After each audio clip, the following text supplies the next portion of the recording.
हरे कृष्ण।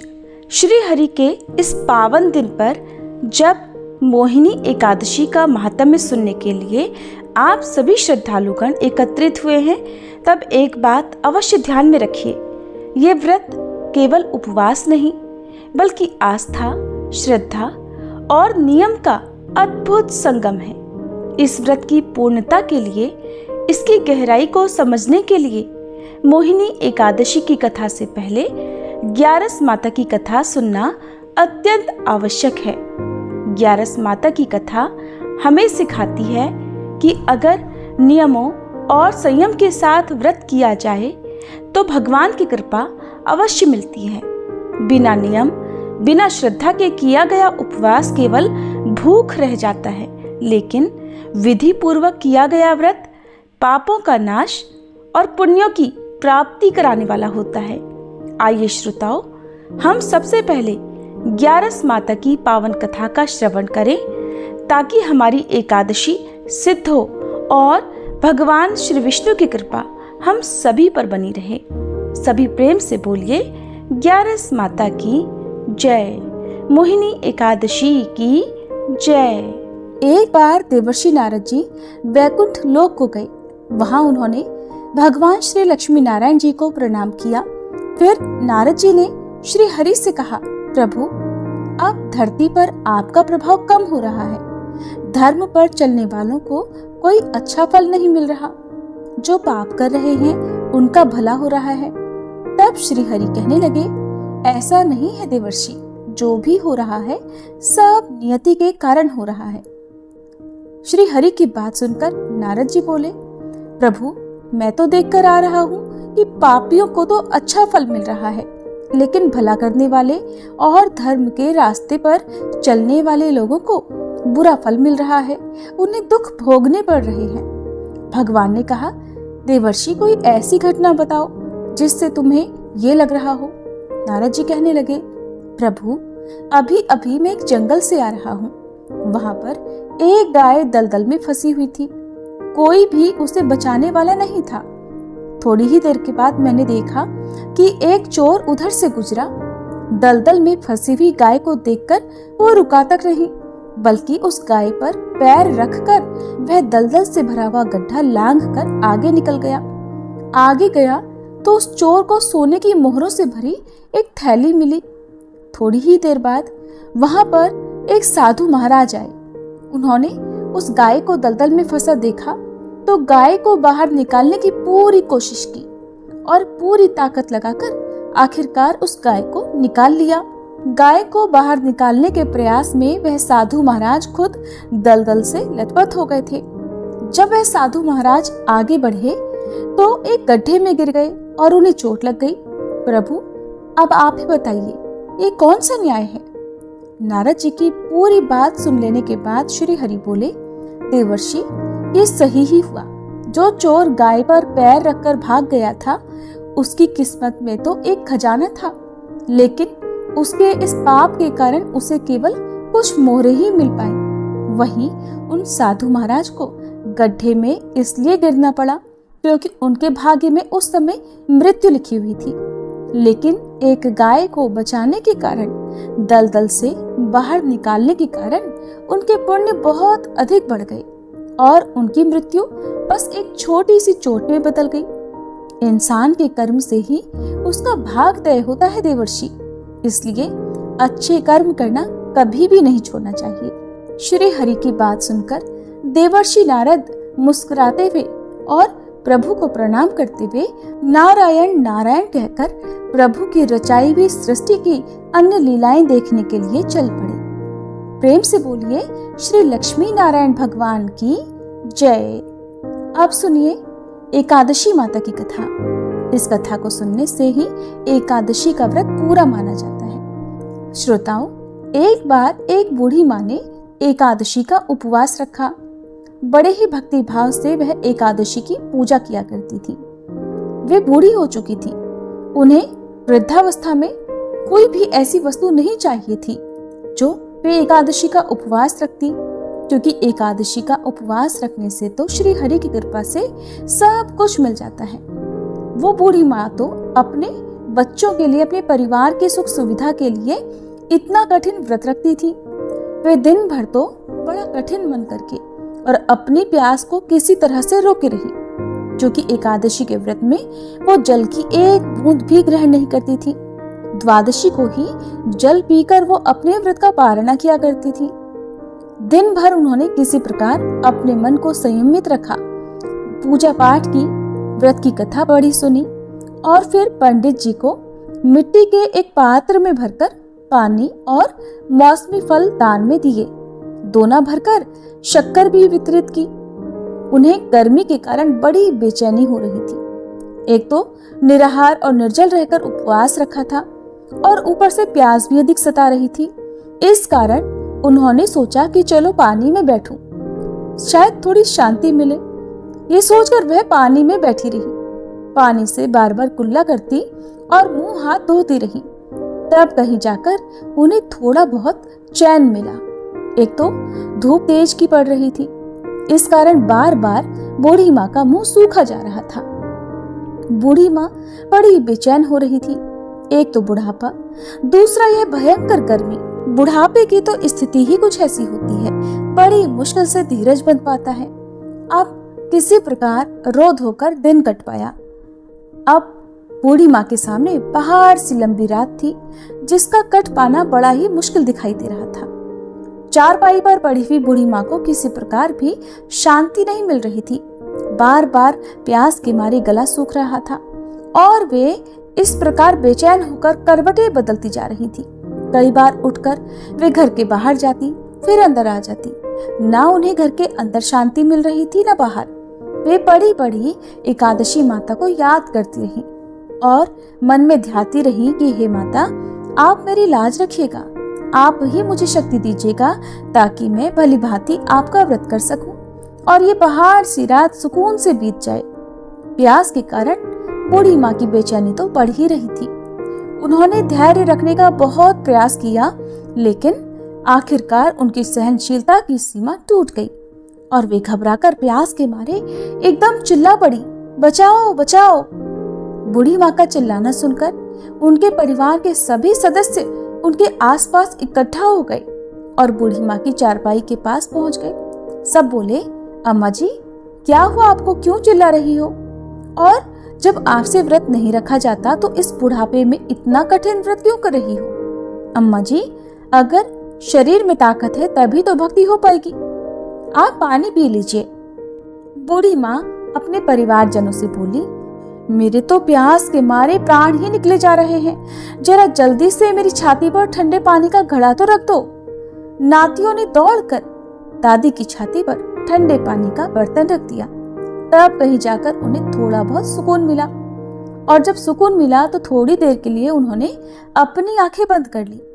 इधर एकादशी माता सोचने लगी, ये है तो बूढ़ी माँ, लेकिन बड़े नियम से मेरा व्रत रखती हैं, चलकर इनकी परीक्षा लेनी चाहिए। ऐसा विचार कर एकादशी माता आधी रात को मुर्गा बनकर कुकड़ू कू करने लगी। मुर्गे की टेर सुनकर बूढ़ी माँ जल्दी से उठी और बाहर जाकर आसमान की ओर निहारा, लेकिन आसमान में तो कहीं भी उन्हें सुबह का तारा दिखाई ही नहीं दिया। अब वे सोचने लगी कि फिर ये मुर्गा भला क्यों और कैसे बोल गया। एक तो उन्हें प्यास लग रही थी, अब थोड़ा बहुत उनका मन भी बेचैन होने लगा। आखिरकार उन्होंने ये दृढ़ निश्चय किया कि अब तो मैं इस व्रत को पूरा करके ही छोड़ूंगी, फिर चाहे व्रत पूरा होने तक मेरे प्राण ही क्यों ना निकल जाएं। मन में ऐसा पक्का निश्चय कर वह वापस चारपाई पर आकर लेट गई। थोड़ी ही देर के बाद एकादशी माता ने उनकी फिर से परीक्षा लेनी चाहिए, तो वह एक छोटी सी कन्या का रूप धरकर गिलास में मीठा पानी लेकर उनके सिरहाने खड़ी हो गई और जोर से बोली, दादी जी सवेरा हो गया है, आप हाथ मुंह धोकर शरबत पी लीजिए। पहले तो शरबत का भरा हुआ गिलास देखकर बूढ़ी माँ का मन ललचाने लगा। प्यास के मारे गला जो सूख रहा था, किंतु अचानक उन्हें याद आया कि उनका तो एकादशी का उपवास है। फिर उन्होंने सोचा कि अभी तो वे किसी भी तरह से ये शरबत नहीं पी सकती और फिर वे चुपचाप वापस अपनी चारपाई पर लेट गईं। जैसे ही उनकी आंख लगी तभी उन्हें एहसास हुआ कि मानो किसी ने उन्हें पानी से भरे हुए कुएं में पटक दिया हो। वे बहुत देर तक उस कुएं में हाथ पांव चलाती रही, लेकिन इस बीच उन्होंने अपने मुंह में पानी की एक बूंद भी नहीं जाने दी, क्योंकि उनका एकादशी का उपवास जो था, और वे पक्के निश्चय के साथ अपना व्रत पालन करती रही। थोड़ी ही देर में उन्हें ऐसा लगा मानो सामने आग जल रही हो। आग के कारण बड़ी भारी गर्मी लगने लगी। प्यास के मारे उनके प्राण निकलने लगे। लेकिन इतना सब होने के बाद भी बूढ़ी माँ ने पानी की एक बूंद भी नहीं पी। वे तो बस चारपाई पर बैठी बैठी एकादशी माता का ध्यान करती रही। अब सवेरा होने में बस कुछ ही समय है, ये जानकर वे बड़ी तसल्ली के साथ इधर उधर घूमने लगी। एकादशी माता अब तक ये बात अच्छी तरह से समझ गई कि इन बूढ़ी माँ को किसी भी प्रकार से अपने व्रत से नहीं टाला जा सकता। वे उनके सत्य व्रत को भली भांति समझ गई थी। अब सवेरा हो गया तो बूढ़ी माँ ने स्नान किया, भगवान श्री हरि का पूजन किया, फिर एकादशी माता की कथा सुनी, ब्राह्मणों को दक्षिणा देकर भोजन कराया, तब कहीं जाकर उन्होंने जल ग्रहण किया। कन्याओं को भोजन कराने के बाद बूढ़ी माँ ने फिर स्वयं भोजन किया और उस श्रेष्ठ व्रत के प्रभाव से बूढ़ी अम्मा की आयु में वृद्धि हो गई, उनकी आयु बढ़ गई। उनका घर परिवार हरा भरा हो गया। अब उनके घर में किसी भी चीज का कोई अभाव नहीं रहा। उनका घर हर प्रकार के सुख साधनों से भर गया। नाती नातिन से उनका घर भर गया और वे उसी दिन से 12 महीने की एकादशी का व्रत करने लगी। एकादशी माता के व्रत के पुण्य प्रताप से इस संसार में हर प्रकार के सुख भोगकर वह बूढ़ी माँ अंत में भगवान श्री हरि के धाम को चली गई। जैसे एकादशी माता ने उन बूढ़ी माँ को और उनके परिवार को हरा भरा किया, वैसे ही हे एकादशी माता हम सभी की मनोकामनाएं पूर्ण कीजिएगा। प्रेम से बोलिए श्री लक्ष्मी नारायण भगवान की जय। एकादशी माता की जय। हस्तिनापुर की राजसभा में आज फिर एक विशेष दिव्यता का संचार हो रहा है। महाराज युधिष्ठिर सिंहासन पर विराजमान हैं। हृदय में धर्म के गूढ़ रहस्यों को जानने की तीव्र लालसा है। तभी दूर से श्री हरि श्री कृष्ण के रथ की मधुर ध्वनि सुनाई देती है। सूर्य की किरणें उनके रत्न जटित रथ पर पड़कर चारों दिशाओं को आलोकित कर रही हैं। भगवान श्री कृष्ण मुस्कुराते हुए प्रेममयी दृष्टि से युधिष्ठिर महाराज की ओर बढ़ रहे हैं। उनके चरण पड़ते ही सभा दिव्यता से भर जाती है। महाराज युधिष्ठिर विनम्रता से श्री कृष्ण के चरणों में प्रणाम कर निवेदन करते हैं, हे मधुसूदन, कृपा कर मुझे बताएं कि वैशाख मास के शुक्ल पक्ष की एकादशी, जिसे मोहिनी एकादशी कहा जाता है, उसका क्या महत्व है, इसकी कथा क्या है। तब श्री कृष्ण मधुर वाणी में कहते हैं, धर्मराज, ये एकादशी पुण्य, मोक्ष और समस्त पापों के विनाश की शक्ति रखने वाली है। इसके व्रत से मनुष्य मोह से मुक्त होकर परम शांति और वैकुंठ लोक की प्राप्ति करता है। और प्रिय श्रोताओ, इससे पहले कि हम इस पुण्य कथा का श्रवण करें, आइए हम सभी मिलकर प्रभु श्री विष्णु के चरणों में अपनी प्रार्थना अर्पित करें। हे साक्षात नारायण, हे त्रिभुवन के पालक, आज मोहिनी एकादशी की इस पुण्य वेला में हम सभी आपके चरणों में शीश झुकाते हैं। कृपया हमारे सभी पापों को क्षमा करें, हमें शुद्ध हृदय प्रदान करें और इस व्रत के पुण्य से हमारी मनोकामनाओं को पूर्ण करें।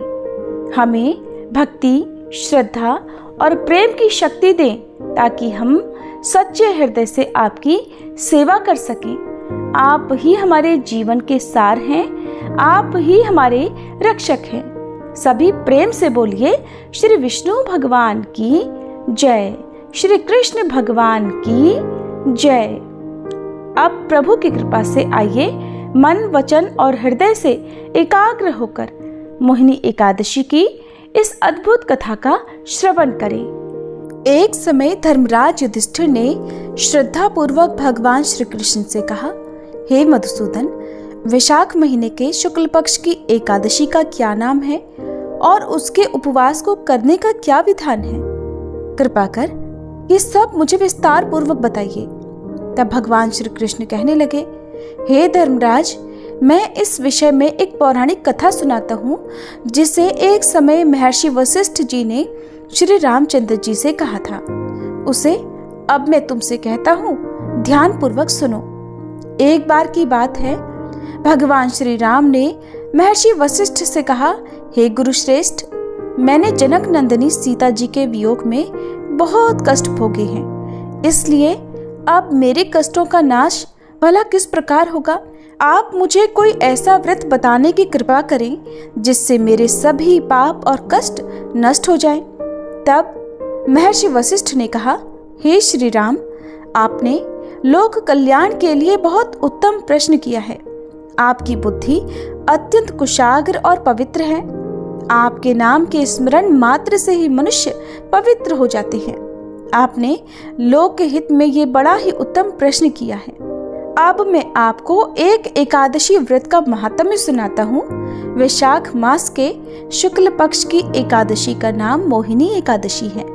इस एकादशी का उपवास करने से मनुष्य के सभी पाप तथा दुख नष्ट हो जाते हैं। इस उपवास के प्रभाव से मनुष्य मोह के बंधन से मुक्त हो जाता है।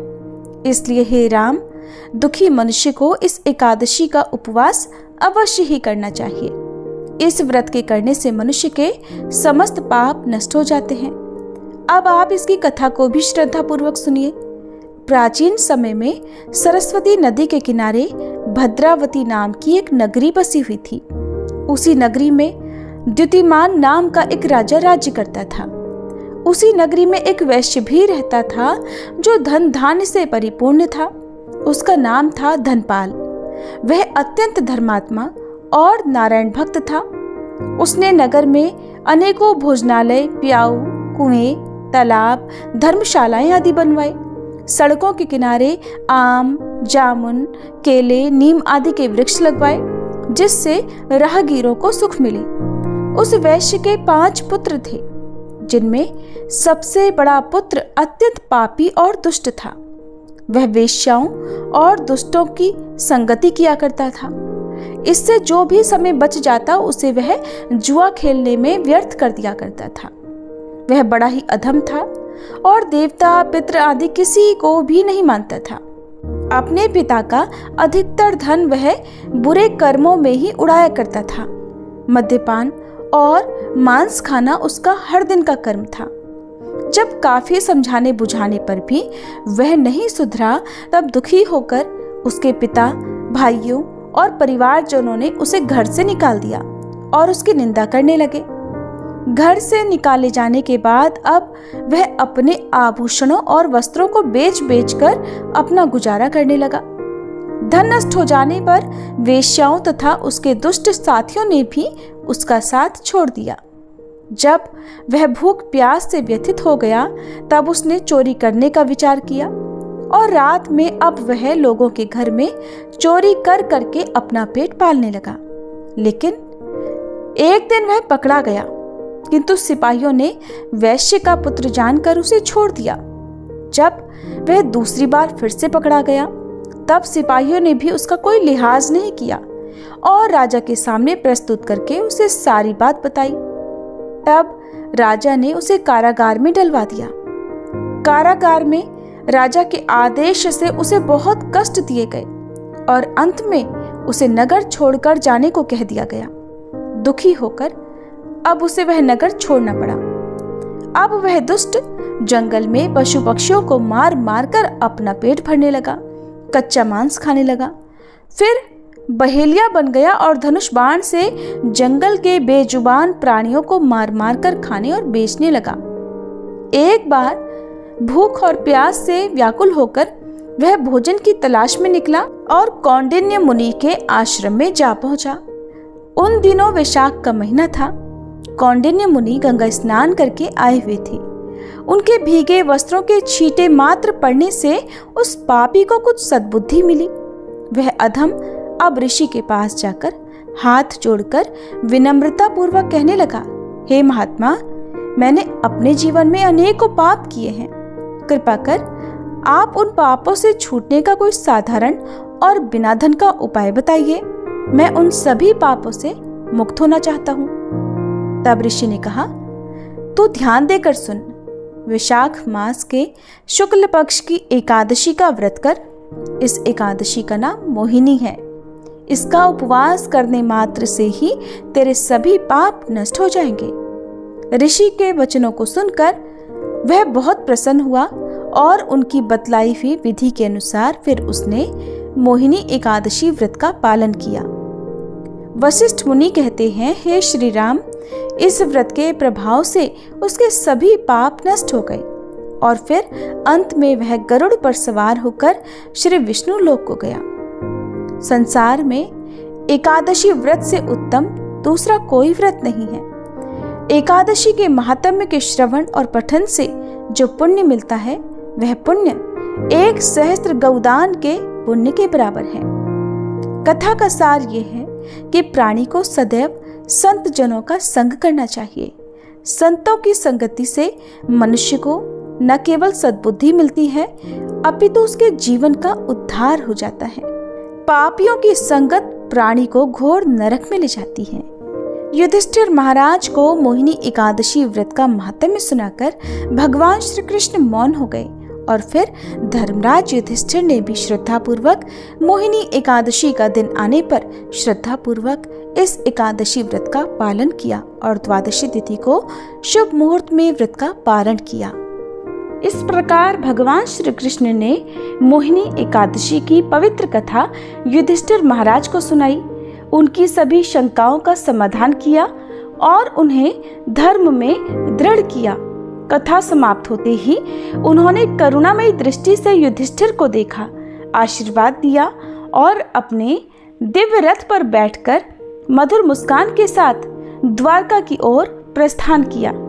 भगवान श्री कृष्ण के प्रस्थान के बाद भी महल में उनके उपदेशों की दिव्यता बनी रही और अंत में भगवान श्री कृष्ण के दिव्य वचनों से प्रेरित होकर युधिष्ठिर महाराज सहित समस्त प्रजाजनों ने मोहिनी एकादशी आने पर व्रत धारण किया, नियम पूर्वक पालन किया, जिसके पुण्य प्रताप से सभी को अंत में मोक्ष की प्राप्ति हुई।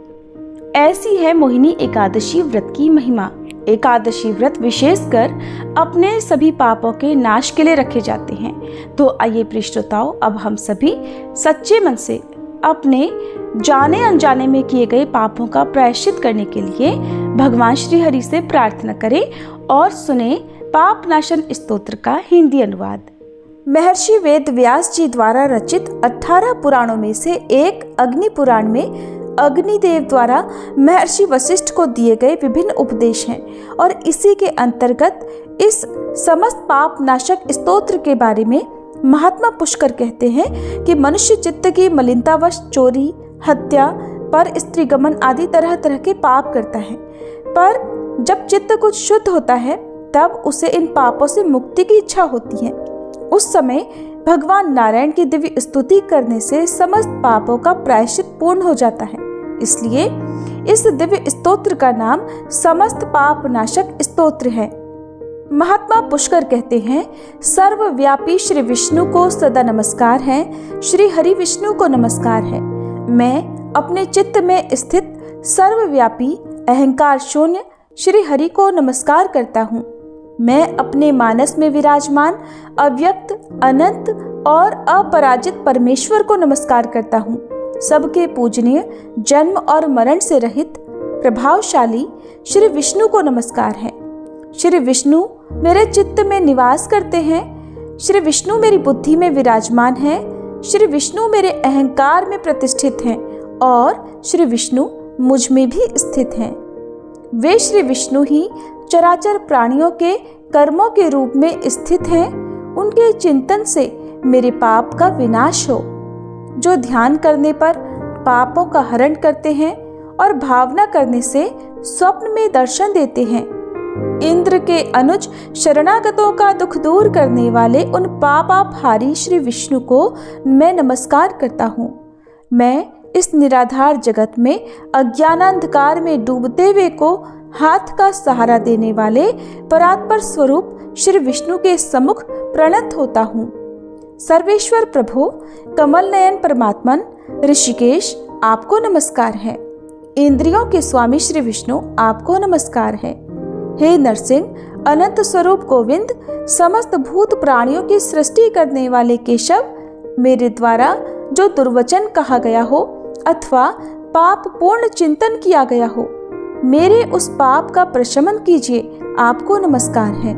केशव, अपने मन के वश में होकर मैंने जो न करने योग्य अत्यंत उग्र पाप पूर्ण चिंतन किया है, उसे शांत कीजिए। परमार्थ परायण ब्राह्मण प्रिय गोविंद, अपनी मर्यादा से कभी च्युत न होने वाले जगन्नाथ, जगत का भरण पोषण करने वाले देवेश्वर, मेरे पाप का विनाश कीजिए। मैंने मध्याह्न, अपराह्न, सायंकाल एवं रात्रि के समय जानते हुए अथवा अनजाने शरीर, मन एवं वाणी के द्वारा जो पाप किया हो, पुंडरीकाक्ष, ऋषिकेश, माधव, आपके इन 3 नामों के उच्चारण से मेरे वे सब पाप क्षीण हो जाएं। हे कमल नयन लक्ष्मीपते, इंद्रियों के स्वामी माधव, आज आप मेरे शरीर एवं वाणी के द्वारा किए हुए पापों का हनन कीजिए। आज मैंने खाते, सोते, खड़े, चलते अथवा जागते हुए मन, वाणी और शरीर से जो भी नीच एवं नरक की प्राप्ति कराने वाला सूक्ष्म अथवा स्थूल पाप किया हो, भगवान वासुदेव के नामोच्चारण से वे सब विनष्ट हो जाएं। जो परब्रह्म, परम धाम और परम पवित्र हैं, उन श्री विष्णु के संकीर्तन से मेरे सब पाप लुप्त हो जाएं। जिसको प्राप्त होकर ज्ञानी जन पुनः लौट कर नहीं आते, जो गंध, स्पर्श आदि तन्मात्राओं से रहित हैं, श्री विष्णु का वह परम पद मेरे पापों का शमन करे। जो मनुष्य पापों का विनाश करने वाले इस स्तोत्र का पठन अथवा श्रवण करता है, वह शरीर, मन और वाणी जनित समस्त पापों से छूट जाता है एवं समस्त पाप ग्रहों से मुक्त होकर श्री विष्णु के परम पद को प्राप्त होता है। इसलिए किसी भी पाप के हो जाने पर इस स्तोत्र का जप करें। यह स्तोत्र पाप समूहों के प्रायश्चित के समान है। कृच्छ्र आदि व्रत करने वालों के लिए भी यह श्रेष्ठ है। स्तोत्र, जप और व्रत रूप प्रायश्चित से संपूर्ण पाप नष्ट हो जाते हैं। इसलिए भोग और मोक्ष की सिद्धि के लिए इनका अनुष्ठान करना चाहिए। आइए अब हम सभी मिलकर प्रेम से एकादशी माता की आरती गाते हैं। ओम जय एकादशी माता, मैया जय एकादशी माता, विष्णु पूजा व्रत को धारण कर शक्ति मुक्ति पाता। ओम जय एकादशी माता, तेरे नाम गिनाऊं देवी, भक्ति प्रदान करनी, गण गौरव की देनी, माता शास्त्रों में वरनी। ओम जय एकादशी माता। मार्गशीर्ष के कृष्ण पक्ष की उत्पन्ना, विश्वतारिणी जनमी, शुक्ल पक्ष में हुई मोक्षदा, मुक्तिदाता बन आई। जय एकादशी माता। पौष के कृष्ण पक्ष की सफला नामक है, शुक्ल पक्ष में होई पुत्रदा, आनंद अधिक रहे। ओम जय एकादशी माता। नाम षट तिला माघ मास में कृष्ण पक्ष आवे, शुक्ल पक्ष में जया कहावे, विजय सदा पावे। जय एकादशी माता। विजया फागुन कृष्ण पक्ष में शुक्ला आमल की, पाप मोचनी कृष्ण पक्ष में चैत्र महाबल की। ओम जय एकादशी माता। चैत्र शुक्ल में नाम कामदा, धन देने वाली, नाम बरूथनी कृष्ण पक्ष में वैशाख महावाली। ओम जय एकादशी माता। शुक्ल पक्ष में होए मोहनी, अपराज्येष्ठ कृष्ण पक्षी। नाम निर्जला सब सुख करनी, शुक्ल पक्ष रखी जय एकादशी माता। योगिनी नाम आषाढ़ में जानो, कृष्ण पक्ष करनी। देव शयनी नाम कहायो, शुक्ल पक्ष धरनी जय एकादशी माता। कामिका श्रावण मास में आवे, कृष्ण पक्ष कहिए। श्रावण शुक्ला होए पवित्रा, आनंद से रहिए जय एकादशी माता। अजा भाद्रपद कृष्ण पक्ष की परिवर्तनी शुक्ला, इंद्रा आश्विन कृष्ण पक्ष में वृत से भव सागर निकला जय एकादशी माता।